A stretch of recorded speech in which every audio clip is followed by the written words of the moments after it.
Direktorat Jenderal Pendidikan Tinggi atau Dikti, Kementerian Riset dan Teknologi Pendidikan Tinggi Kemenristek-Dikti beberapa waktu lalu telah melakukan penonaktifan terhadap sejumlah universitas di Indonesia. 2 diantaranya terdapat di Bali dan hal ini pun mengundang reaksi dari sejumlah anggota masyarakat. Kampus yang ditutup bukan hanya kampus abal-abal atau bodong.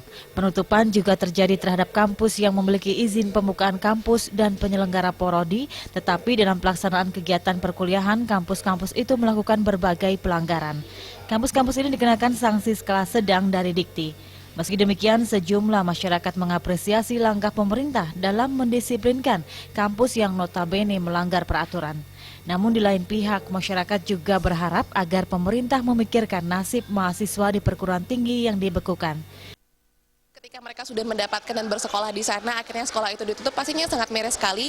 Ketika akhirnya mereka sudah belajar, apalagi sudah mendapatkan gelar, dan ketika gelarnya itu nantinya akan dipertanyakan, ini kemana, padahal sekolah tersebut sudah ditutup. Pemerintah dalam hal ini sudah melakukan suatu hal yang tepat untuk menutup kampus-kampus yang secara hukum itu ilegal.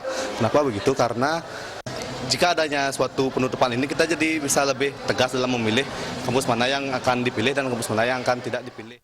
Saya pribadi sih sebenarnya setuju adanya bagaimana pengetatan standarisasi bagi kampus-kampus, terutama yang ada di Indonesia, karena biar ada memenuhi standarisasi bagi seluruh di provinsi. Tapi di satu sisi yang lain, penutupan kampus ini juga akhirnya kan memberikan dampak bagi mahasiswa yang.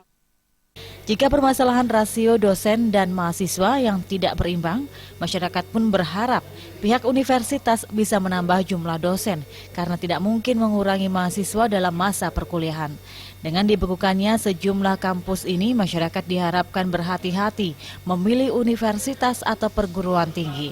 Mereka jangan terbuai iming-iming langsung bekerja ataupun dengan biaya perkuliahan yang murah. Rati Anggoro dan Sute Ardana.